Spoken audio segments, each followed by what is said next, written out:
Boa sexta-feira, é agora que arranca mais um Visto Fora, a atualidade comentada por dois jornalistas que vivem há muito tempo em Portugal, Olivia Bonamici e Begonha Inigas, e a conversa guiada pelo nosso André Rodrigues. Bom Olá, dia, André. olá Teresa, bom dia. Bom dia, bem-vindos, Olivia e Begonha. Bom dia. Em Lisboa hoje, certo? Exatamente, Muito bem, eu fazia exato. tempo, xa desde o mês de xullo que non estaba por aquí, por estes estudios. Assim tão perto, não é? Assim Exatamente, tão perto. Bom, sempre à distância. Exato, numa semana marcada pelo discurso de Ursula von der Leyen no debate sobre o Estado da União em Estrasburgo, o último discurso da Presidente da Comissão neste seu mandato. O assunto é sério, mas por vezes os trabalhos parlamentares prolongam-se e há sempre quem se entretenha com outras coisas. Já agora, e a título de exemplo, deixem-me só perguntar-vos, sempre que há uma reunião mais prolongada, mais densa com o chefe, o que é que vocês fazem para se entreter? Discretamente, é claro.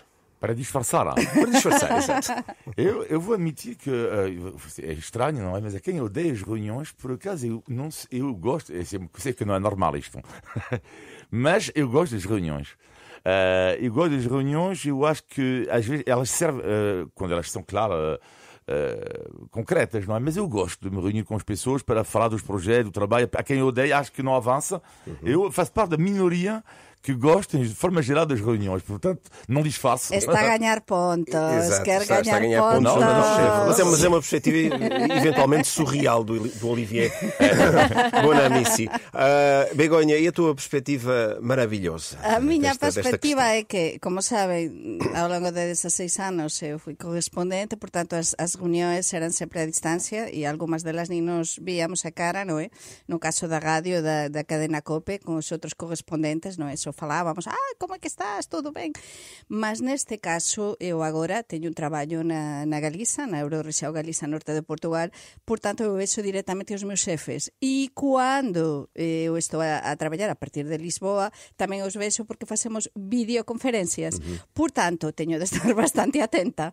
Non dá para fuxir, non Ora é? bem, e vem isto a propósito de um episódio caricato que aconteceu esta Sim, semana. sim. A comissária sueca Ylva Johansson, que seguiu o discurso de von der Leyen enquanto fazia crochê.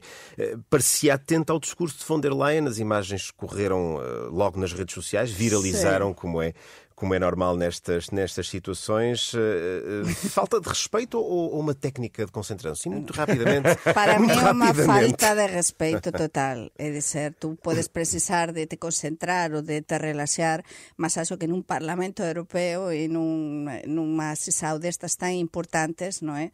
Como foi esta do discurso da presidenta da Comisión, realmente tens de pelo menos guardar unha imaxe. E dos nórdicos, Olivier, esperamos sempre uma outra postura, mais rígida, mais conservadora. Estavas à espera deste episódio, como é que o avalias? Por exemplo, em França, por acaso, em Portugal raramente vê-se isso, mas em França é inacreditável a quantidade Às de vezes pessoas... vês deputados a dormir no Parlamento. Que dormem. Não, mas em França é loucura. Quantas vezes eu já apanhei em sessões parlamentares em França, tipo metade da bancada, mas a dormir mesmo. Tipo, uau! Uma pessoa pensa, mas eu elegi alguém para dormir? Ou como é que isto é possível? Não, enfim, são coisas que acontecem, não é elegante. Mas é que os ibéricos, que temos fama de pouco traballadores, de dormilocas, de non sei que, realmente até vamos ser máis traballadores e máis efectivos do que os outros. Porque tantas veces se nos ten dito que non traballábamos e non sei que, e agora nos encontramos, claro, sempre idealizamos os países do norte da Europa. Mas, olla, persoas así que tentan fuxir e que facen o que queren en todo lado, non? Vamos então avançar, depois deste episódio lateral, avançar neste visto de fora, olhando para uma sessão cheia de alertas para os desafios que a União Europeia vai enfrentar e que vamos olhar já de seguida com mais detalhe neste programa que é uma parceria da Renascença com a Rede Europeia de Rádios. Euronet Plus. Com os ecos do discurso de von der Leyen, o último antes das eleições europeias do próximo ano, muitos temas em cima da mesa, agenda climática, alargamento da União, questões concorrenciais com a China, uma nova ordem geopolítica em construção. Olivia, comece por ti. De tudo o que von der Leyen colocou à nossa consideração, o que é que mais te chamou a atenção? Eu diria, chamou-me a atenção de forma geral, depois podemos entrar nos pormenores, mas de forma global, que vemos que ela está um pouco entalada, porque há eleições, portanto, em breve. Há eleições a nível europeu e para quem vai suceder a Van der Leyen, pode ser ela também a ter um outro mandato, mas senti que ela está um pouco entalada de forma geral, entre uma direita, um centro-direito, que é a família política dela, e também uma esquerda, o centro-esquerda, e ela precisa também do voto do centro-esquerda. Portanto, isto é a grande questão, que ela está sempre ali no meio. É uma mulher de consenso, a Ursula von der Leyen. Bom, eu a conheço pessoalmente. Gostavas de a conhecer. Gosto imenso dela. Não, mas agora, sério, achei que no contexto atual, ela apanhou, portanto, a questão do contexto terrível do Covid, do Brexit, da guerra. Eu acho que o balanço dela é positivo. Eu diria até que é um balanço muito mais positivo que o Romano Prodi e do Durão Barroso, mas também para mim não era muito difícil, na verdade. Mas eu diria que é um balanço também que me faz lembrar um pouco do Jacques Delors, o francês Jacques Delors, mas ela num contexto ainda mais difícil, Ursula von der Leyen, e ela mostra alguma união da Europa. Ela simboliza para mim alguma união da Europa, portanto, de uma forma global, tanto o discurso como a pessoa, como a forma como preside a Comissão Europeia, para mim é um balanço positivo. Begonha é aquela pessoa a quem se pode telefonar a qualquer hora na Europa para resolver problemas, venham esses telefonemas da direita ou da esquerda. Há aqui um perfil conciliador, como sublinhava também o próprio Olivier. Dá-me a impressão que é uma mulher muito trabalhadora mesmo, uma pessoa muito focada no que está a fazer. Pensemos que quando ela começou com as suas funções havia bastante desconfiança, não é? Com o seu perfil mais conservador, mais tal, mas efetivamente... Até por problemas que trazia da própria Alemanha também, um relacionamento frio com o seu staff também, muito não é? frio, mas ela demonstrou que nos momentos mais críticos, pelo menos até agora tivemos momentos muito críticos na Europa, ela se focou no que se tiña de focar e converteu a súa presidencia nunha presidencia de lideranza na Europa. Pelo menos iso tentou. Eu gostei muitísimo, mas muitísimo, independentemente do asunto este do crochê desta comisaria que falábamos antes, do discurso. Pareceme un discurso con uns temas importantísimos. E unha coisa que non se falou moito, mas que é importantísimo, a defensa tamén da muller, dos direitos da muller, contra o maltrato e contra a discriminação da muller. Ela destacou iso. E depois teve a coragem, o que dizíamos antes, tamén de apontar a China.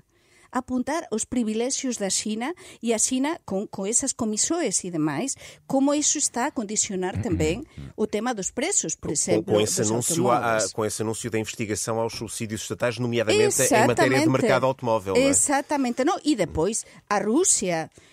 E depois, tantos temas importantes, além da defensa também da inovação, de todos os temas dos que xa se tem falado tanto, não é? Na Europa e, sobretudo, a Europa xunta e unida neste momento crucial para combater também todos os problemas que temos. Com a Ucrânia também necessariamente a marcar esta intervenção de Ursula von der Leyen. Olivier von der Leyen, que disse que o alargamento da União Europeia, e aqui já a pensar numa eventual futura inclusão da Ucrânia no clube europeu, a ser o maior e um dos principais investimentos na paz e na segurança.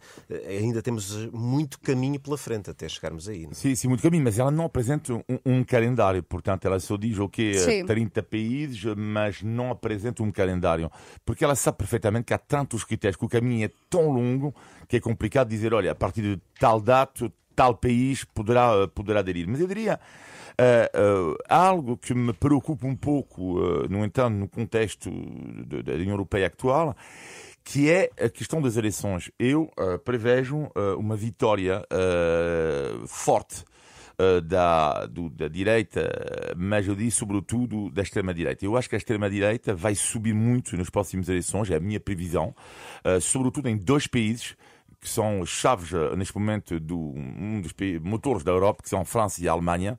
Vejo a extrema-direita francesa muito forte nas eleições e o mesmo na extrema-direita da Alemanha. E a partir do momento em que a extrema-direita, os céticos a nível da União Europeia, que pessoas que propõem um outro modelo, ganham ou reforçam o seu peso tudo o que tem a ver com a questão do clima, da ecologia. Portanto, e não só a vários níveis, pode haver uma mudança. Justamente tudo isso pode ficar em causa, uma vez que a União Europeia, e sabemos-lo desde sempre, assumiu um papel pioneiro no combate às alterações climáticas. Tudo isso fica em causa do vosso ponto de vista? Mas vamos ver o que acontece. O último discurso dela, não é? Neste mandato, a ver o que acontece em junho do próximo ano. Vamos a viver o presente, mas sin dúvida eu acho que a Ursula von der Leyen é unha muller do seu tempo, é dizer, que ten un mandato nun tempo moito complicado e que ela demostrou que ela non fica sin forzas ante as dificultades, é dizer, que asume a lideranza e como nos dixemos en España, non é? Colle toda a responsabilidade e apaña tudo e dis, vamos pela frente. E entón iso é importante. Depois saberemos que o que acontece con as elexoes. Mas até entón, temos moitos temas en Europa importantes que solucionar, non é? Temos unha crise na Ucrania que é impresionante, non é? A guerra, e entón temos moitos problemas que vamos ter e que ela vai ter de lidar con eles. Olivia, deixa-me aqui fazer-te uma pergunta. Olivia e Begonha, mas começo pelo Olivia. Há uma crítica que é feita pelos parlamentares, sobretudo à esquerda, no Parlamento de Estrasburgo. Eles queixam-se que a Presidente da Comissão, no seu discurso, não teve uma palavra para os europeus que muito têm sofrido com o aumento do custo de vida. É uma crítica justa, Olivia? Eu diria, ela podia ter um discurso um pouco mais social, mas eu acho que quando ela fala... Ou seja, tu podes falar diretamente disto e indiretamente disto também. Portanto, não, eu acho que podia ter falado um pouco mais destas questões sociais, mas ela fala quando, por exemplo, ela tem noção, mesmo na questão do Green Deal, do Pacto Verde, para a redução dos gases com efeito de estufa até 2030. Ela tem noção perfeitamente que é uma prioridade. Mas ao mesmo tempo também, quando ela fala que tem que haver mais justiça social, temos que ter cuidado também com as pessoas que trabalham, os agricultores, por exemplo, sim, ela tem noção disso é preciso, na minha opinião, ter uma pessoa de consenso para, ao mesmo tempo, lá está, lutar contra as alterações climáticas com medidas concretas e urgentes, sobretudo, mas também olhar para as pessoas que podem sofrer no dia a dia com estas medidas. Mas o caso, por exemplo, dos agricultores. Ela fez esta homenaxe, que acho que foi moito bonita, aos agricultores, porque os agricultores nos nosos países son os grandes esquecidos, moitas veces, non é? E nós somos países agrícolas. E a nosa agricultura é fundamental tamén para a economía, non só para o turismo. Nós temos unha agricultura potente que temos de salvaguardar e na Europa estáse a ver que é o que está a acontecer con a Ucrania, non é? Todo o que está a acontecer con a subida, por exemplo, do pau, ten a ver moito con a crise dos cereais, non é? Pela guerra, por exemplo, da Ucrania, non é? Entón, temos de ser realistas e acho que ela, neste caso, lembrouse dun colectivo que está moito esquecido, que podería ter dito, sí, con certeza, nun discurso sempre vai haber algo que vai faltar, non é? Mas eu achei bastante completo o discurso. Muito bem. Vamos então seguir agora até Espanha, onde há uma contínua indefinição sobre uma solução de governo. Os independentistas da Catalunha exigem uma amnistia para ajudar Pedro Sánchez na formação de um governo, mas, e continuo contigo, Begonha, tudo isto levanta problemas muito sérios em Espanha, problemas de ordem constitucional e que estão relacionados com a própria integridade do território. Perante este nó muito apertado, podemos dizer, o que é que do teu ponto de vista, poderá acontecer nos próximos Vamos tempos? resumir moito claramente o que acontece para a nosa audiencia. Nós en España estamos no día 26 nas Cortes españolas, no Parlamento, a unha sesión para investidura, non é? Para dun novo goberno depois das elexoes. A persoa que gañou, o partido que gañou as elexoes, o Partido Popular, non é, de Núñez Feijóo, non ten maioría absoluta e non conseguiu até a data precisa de 4 deputados para maioría absoluta para ter o reforzo, porque en España, si tens esa maioría, depois saes investido como primeiro ministro. Todo apunta a que Núñez Feijóo non vai ter esta maioría absoluta e entón o partido, un dos partidos da coaligación de goberno, que o partido Sumar de Yolanda Díaz, o que teve foi a idea en teoría foran eles, mas nós estamos convencidos os xornalistas en España que foi con o apoio do Pedro Sánchez, o primeiro ministro socialista español, que aínda que perderan as eleições, eles poden ter o apoio tamén e precisan do apoio dos independentistas, como dixías, da Cataluña, de Puigdemont, dos independentistas de direita, e entón foran ver o Puigdemont. O Puigdemont, como todos os nosos ouvintes saben, é fuxido da xustiza depois do referendo ilegal da Cataluña, non é? Pedían a independencia, e está fuxido, dixo os seus na Cataluña, e está fuxido desde 2017.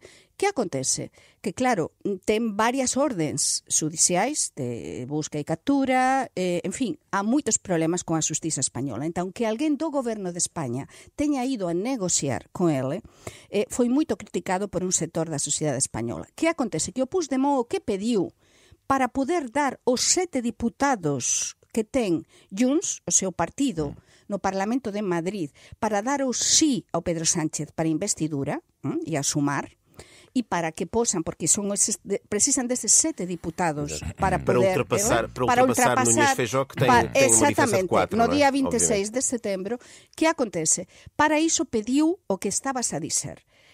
Pediu amnistía na Cataluña. E pediu amnistía, eso significa que ele, por exemplo, posa voltar a Cataluña e non ser xulgado.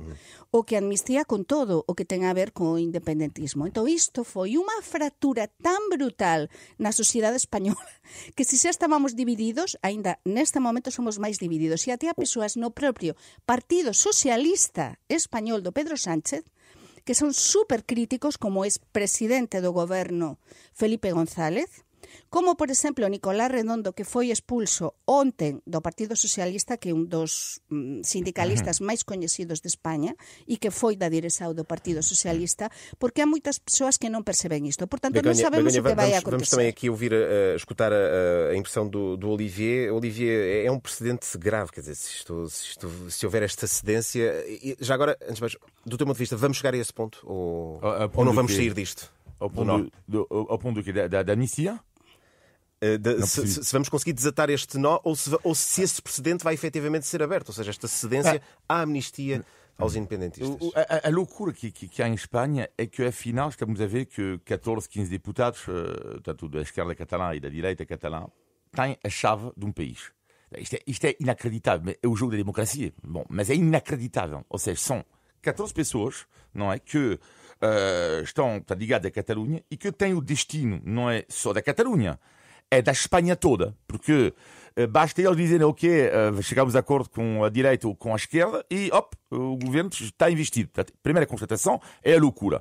Segundo ponto, eu acho que é um erro, na minha opinião, da esquerda, politicamente falando, porque, como diz a Begonha bem, há muitos espanhóis de esquerda que são contra a amnistia. Agora, aqui também sabemos que os dois estão em campanha eleitoral. Portanto, o candidato Feijó, o Ferro, ele sabe muito bem que, ao fazer isto e a provocar manifestação contra a amnistia, não é? Pode haver uma nova eleição em breve em Espanha. E a grande questão aqui que se fazem os dois que são jogadas. Portanto, são jogados um e o outro e eles pensam na cabeça, neste momento, que vai haver novas eleições. Certo. E eu acho que nestas novas eleições, para mim, o Partido Socialista Espanhol acabou, se houver novas eleições, eu acho que acabou de fazer um erro que vai dar a vitória, desta vez sim, ao candidato de direita. Veremos o que vai acontecer e seguramente vamos poder falar sobre este assunto noutra ocasião, porque a questão em Espanha está longe de estar fechada. Vamos agora transpor um tema europeu para a realidade nacional esta semana e pela 10ª vez consecutiva o BCE subiu as taxas de juros. Já lá vamos numa perspectiva mais nacional, neste Visto de Fora, que é uma parceria Renascença Euronet, a rede europeia de rádios. Euronet Plus. Milano. Zagreb. Bruxelas. Sofia. Riga. Euronet Plus, a rede europeia de rádios para compreender melhor a Europa. 4,5% é a taxa de juros atualizada depois da subida anunciada por Christine Lagarde na reunião de ontem do Banco Central Europeu em Frankfurt, e quase como se estivesse à espera. O Primeiro-Ministro dizia horas antes desse anúncio que o Governo estava pronto para ajudar. E esta manhã o Ministro das Finanças confirmou, e com essa novidade do alargamento do acesso das famílias aos juros bonificados. Vamos assistindo a sucessivas ajudas do Governo. Olivier, isto é suficiente ou seria necessário haver medidas mais robustas, mais estruturadas, para não estarmos aqui a ir de ajuda em ajuda sempre que as más notícias vão surgindo? Portugal está a pagar o preço altíssimo desta questão da taxa variável, não é? Portanto, é um dos países na Europa, dos raros países da Europa, onde isto é uma regra quase para todas as famílias, que o preço enorme estão a pagar. Eu acho que o Estado também não fez, acho eu, os bancos e até as próprias pessoas. Às vezes há pessoas que tomaram um risco enorme quando compraram uma casa, colocando uma taxa que era quase nula, sabendo que havia o risco, não é, que as taxas, e a possibilidade, a forte possibilidade que a taxa ia aumentar. E eu acho que às vezes é preciso prevenção nisto tudo. E tanto os bancos como o governo, na minha opinião, e das pessoas, um falhanço global acerca disso, quando a taxa flexível estava muito baixo. Agora, claro que tem que haver um mecanismo. Eu não vou criticar a decisão do BCE, porque isto, já, primeiro, não sou economista, e segundo ponto, é muito mais complexo, acho eu, do que às vezes dizemos que o BCE é sempre está a fazer de forma errada e tudo isto. Não, o BCE toma decisões, não é de ânimo leve, também tem um problema da inflação, não é? Portanto, e há consequências por trás, há causas por causa desta decisão do BCE, e é muito fácil atacar o BCE desta forma. Sobretudo quando quem critica são políticos que precisam de contar com o voto dos eleitores. Não é? Exatamente. Bom, mas agora, dizendo isso, claro que tem que haver mecanismo do Estado. Agora, o que é que o Governo propõe? É uma espécie, é como tudo neste Governo, e não só os governos anteriores, é respiração artificial. É uma respiração artificial, quer dizer, ok, vocês vão pagar um pouco menos agora, mas daqui a 6 meses, quando as taxas baixarem, vocês vão pagar menos. É também arriscado, porque não sabemos ainda se é a última vez que o BCE aumenta as suas taxas de juros. Portanto, é uma medida que é o que é. Algo tinha que ser feito, mas é, mais uma vez, uma medida de respiração artificial. Begonha? Pois, a mí pareceme unha vergoña absoluta. Neste caso eu non concordo en absoluto. Posso perceber, eu estive a acompañar este tema, porque pronto, eu tamén teño un crédito habitação, e realmente pareceme, o que dixeran é que pode ser a última, non é? Porque eu penso que os diferentes países, os diferentes gobernos, neste caso temos unha cimeira do Ecofin en Santiago de Compostela neste mesmo momento, e acho que debe ser, e espero que sexa, un dos temas principais e prioritarios a falar precisamente porque as nosas economías, as economías europeas, non se poden permitir estas subidas continuas. Levamos moitas subidas, eso que non o BCE, da taxa de xuro, e entón isto é como unha especie de presión, non unha especie, unha presión brutal para as familias, para as empresas, para a economía dos diferentes países. Entón aquí non iso, e eu acho que aquí o BCE pecou de excesivo conservadurismo, é dizer, se está a ter, e sabemos que está a comenzar a ter, xa bastante controlada a situación, e entón desta vez esperábase que eles conseguiran, pelo menos, dar un respiro às famílias na Europa. E as economias também. A pressão a que estão sujeitas, sobretudo as 3 principais economias da zona euro, estão muito estressadas com tudo isto. E além de tudo isso, tu queres que a inflação continue a disparar? Non é a inflação, mas neste caso o que eles explicaran, eu estive a ver o que se anunciou, e neste caso deran a entender que están a comenzar a terse a certos beneficios, xa, dentro do que é a economía, e entón neste caso sí que até os propios analistas internacionais están a cuestionar até que ponto neste momento esta subida é necesaria. Até agora, se callar sí, mas esta última subida pode ser moito máis perxudicial do que beneficios. E depois temos que, sobre todo en Portugal, esta medida da que preguntabas, é verdade que isto é mellor do que nada, non é? Mas si se trata de aliviar ou de pôr en marcha, obrigar os bancos as moratorias, non é? As que anunciou Medina, o ministro das Finanças português. 75-25, non é? Claro, é aliviar unha parte, non é? Ese 25% dentro do que son os xuros, mas, olla, isto se tende, como dicía Olivier, antes ou depois se tende a pagar. Então, aquí temos un problema de base tamén en Portugal co tema da habitação, que temos falado xa neste programa, e há coisas que non se fixeran ben. Se apostou pela venda e non pelo aluguer, se apostou e se animou as persoas a comprar, a pensar que sempre ia ser así, non é? Que as tasas de xuro ian ser baixas. Portanto, aquí temos un problema de base que precisa dunha solución en profundidade. Meus caros, caminhamos rapidamente para os últimos minutos deste programa. Sugiro que passemos a um outro tema. O arranque das aulas propriamente ditas é já na segunda-feira, mas a semana ficou marcada pelas preocupações com falta de professores e, nesta altura, ainda hoje o Ministro da Educação o reafirmava. Há muitos horários ainda por preencher nas escolas, muita contestação, greves no horizonte.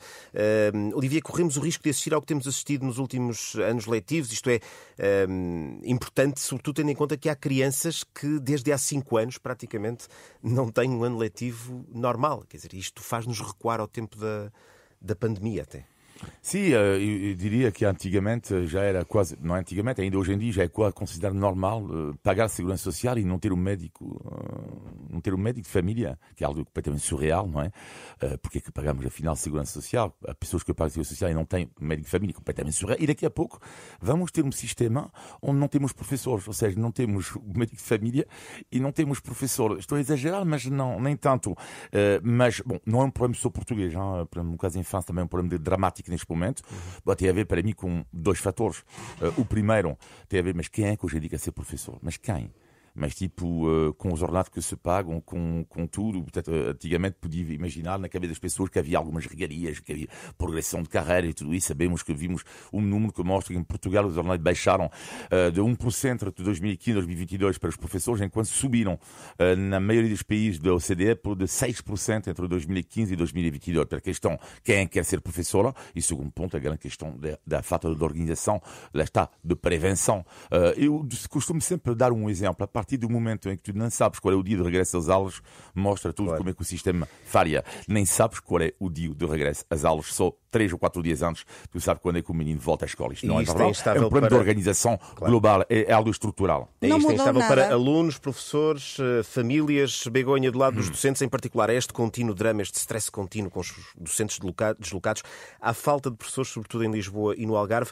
E há pouco falávamos da questão da habitação, justamente porque há professores a ir para a reforma, há professores jovens que não se sentem atraídos pela carreira, mas depois há os preços da habitação e isto torna impossível para muita gente poder ir para longe de casa. Primeiro, non mudou nada isto desde 2003, cando eu cheguei a Portugal, non mudou nada. Siguen con as mesmas, listasen con o mesmo sistema de contratação. Unha persoa de Vila Real lle poden enviar ao Algarve e dizer. E depois que acontece? Que na capital de Portugal, na capital do Estado, está a haber máis falta de profesores do que en cualquier outro local de Portugal ou localidade de Portugal. Por qué? Pelo que dixías a un momento, porque os profesores, con os ordenados que teñen, con a falta tamén de ter en conta o que é ese percurso profesional, non é, para pagar a antigüedade, quantos máis anos teñas de servizo, tens de ter unha serie de vantaxes, non é, un ordenado maior, máis alto.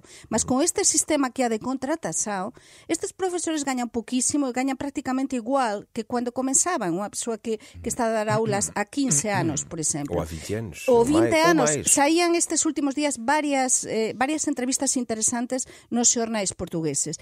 Mas ao que vamos, é gravísimo que en Lisboa centros de referencia, liceos de referencia, teñan falta de profesores porque os profesores que poden ter acceso a eses traballos, a esas vagas que estaban disponíveis, cando agora 1 ou 2 semanas, recusan porque non poden, se veñen cá, non lles dá para pagar o aluguer ou para poder viver con dignidade. Entón, iso é un problema brutal. A educação dos nosos fillos, a educação das novas xerações, é unha das coisas máis importantes que se ten de pôr sobre a mesa num governo, também, e é um investimento numa sociedade. E então, algo ten de mudar dunha vez. Eu sei que ten de ser moito difícil ser ministro de Educação, serir os temas de educação, mas algo ten de comenzar a mudar. Porque non pode ser isto así, non pode ser, realmente. Begonha, Olivier, vamos agora seguir, e agora também contigo, Teresa, para o capítulo seguinte deste Visto de Fora, o nosso Índice de tugalidade. Índice de tugalidade. Vamos a isso. Olivia Bonamici, Begonha Inigas, eu e o André Rodrigues queremos saber se vocês sabem o que significa isso é trigo limpo, farinha amparo. Farinha, quê? Nunca ouviram alguém dizer isso é trigo limpo, trigo limpo, farinha amparo. Trigo limpo é que é algo que está claro. Trigo limpo trigo limpo é algo que claro, que está unha persoa que é trigo limpo é unha persoa na que podes confiar. Un asunto que é trigo limpo Olivia, não tens nenhum palpite? Não, zero mesmo, mas Sacanagem, não. lamentável. Então, trigo limpo, farinha amparo, significa que uma coisa é certinha direitinho. Essa é. Nós temos a certeza que vai acontecer. Isto Não há porque margem para equívocos. Não há margem. Vou explicar aqui muito rápido. Nos anos 70 e 80, a farinha amparo alimentava muitos portugueses e o anúncio de rádio dizia trigo limpo, farinha amparo. E trazia sempre um brinde lá dentro, esta farinha. E, portanto, nós dizemos, por exemplo, o visto de fora é sempre às 6, às 10, isso é trigo limpo, farinha amparo. Ok, uau. Ok. Mas tu ganhaste mais ou menos, ou não? Sim, Foi, claro. Ganhaste a máquina de café esta semana. E foi o nosso Olha, índice não está mal, um não está mal. frigorífico. tugalidade. André Rodrigues, podes seguir. Muito bem, seguimos então agora para também os vossos positivos e negativos. Olivier, o teu negativo da semana. Sou eu. Então, ok. Isto não estava previsto no guião. Mas tudo bem. Eu, para mim, o negativo da semana tem a ver com... Esta semana, falar de negativo e positivo tem a ver com o desporto. Mas o negativo da semana é uma notícia, um erro de um jornal. Eu não vou dizer o nome do jornal por uma questão de... Porque é um jornal que está a passar por momentos complicados. Portanto, e por isso eu acho que não seria legal da minha parte dizer o nome do jornal. Mas, no entanto, o que é inacreditável é o erro deste jornal, que publicou no outro dia uma notícia sobre a vitória da Volta à Espanha de bicicleta, vitória de um português, Rui Costa. E então eles fazem uma pequena notícia no final do jornal, Rui Costa, e colocam a fotografia de Rui Costa, o presidente do Benfica. Isto acho muito grave, porque a minha pergunta depois é, mas quem é que... Mas há uma editora, e depois mostra uma ideia que o futebol... como em todas as modalidades, é que mesmo para um atleta português de alto nível, que é Rui Costa, o ciclista, coloca-se a fotografia de um outro, é grande jogador, não é? De atleta também português, e confunde-se os dois nomes. Enfim, isto é muito mau. Para já não dizer que isto alimenta a própria clubite também, não é? Sim, mas isto não, Isso é mas outro neste caso não é. Não, mas neste caso não é. Sim. Neste caso não se trata do clubismo, não zero. É um erro inacreditável e que é muito preocupante, que é hoje em dia para mim o jornalismo. Agora o teu negativo, Begonha. Ok. O meu negativo ten a ver con a subida, que é raro, non? Estamos a falar de subida, do preço do aceite na España, porque aquí en Portugal subiu moito o aceite alimentar, mas o de España é que brutal. Há moitos españois que están a vir a comprar o aceite, que é unha das coisas que falábamos ontem. Precisamente falaba con unhas amigas miñas que son españolas, que xa familiares seus están a vir a Mercedes, a BMW. Non, mas é verdade. Unha coisa está máis barata en Portugal, non é? Mas realmente co isto da subida de tudo, con a guerra, con tudo, a subida dos alimentos, dos preços dos alimentos, que é brutal. O preço do aceite, que para nós acontece como en Portugal, é algo fundamental, está altísimo. E depois isto da subida da taxa de xuro anunciada pelo Banco Central Europeo, que ten de ser o peor da semana, porque iso ten unha repercusión directa en todos nós. Claro, nas nossas economias. Em todo. Olivier, o teu positivo da semana. O positivo tem a ver com a estreia amanhã, eu portanto vou falar de desporto, mas a estreia amanhã da seleção portuguesa de rugby no Mundial de Rugby, e vai ser muito complicado, vai ser contra o País de Gales, que é uma grande nação de rugby. Será por volta das 4h45 da tarde, mas eu adoro esta seleção porque é um misto e filho. Para já eles vibram com o país, vibram com esta modalidade. E depois adoro essas histórias, que é um que é dentista, o outro, sei lá, que é conselheiro comercial. E durante o ano eles tiram, às vezes, licença de vencimento para vestirem a camisola de Portugal contra os jogadores do topo mundial. Exato. Eu acho uma grande história, eu acho muito bonito e não vou falhar amanhã a estreia dos Lobos de Portugal. Dos nossos Lobos, exatamente. Begonha, o teu positivo. Pois o meu positivo, neste caso, vai de tascas.